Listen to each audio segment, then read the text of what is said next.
Hello guys, welcome back to my channel. আবার চলে এলাম একটা নতুন ব্লগ নিয়ে। আসলে এতদিন এক্সাম ছিল বলে কোনো ব্লগ দিতে পারিনি। এই দিন ছিল আমার একটা চুড়ির ডেলিভারি। তো রাখির সাথে অনেক দিন ধরে প্ল্যানিং চলছিল দেখা করব, বাট অনেক প্রবলেমের জন্য দেখা করতেই পারছিলাম না।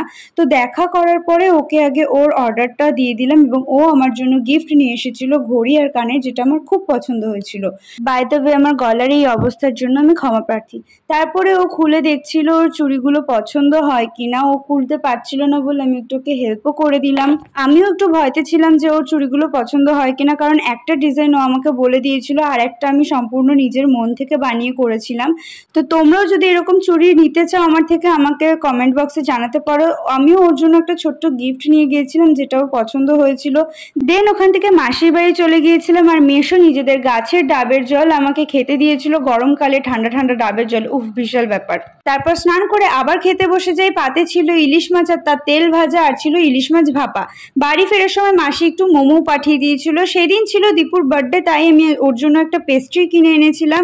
এটা দিয়ে ছোট্ট করে সেলিব্রেশন হলো। এই দিনটা তো আমার খুবই ভালো কাটলো। দেখা হচ্ছে নেক্সট কোনো ব্লগে। বাই।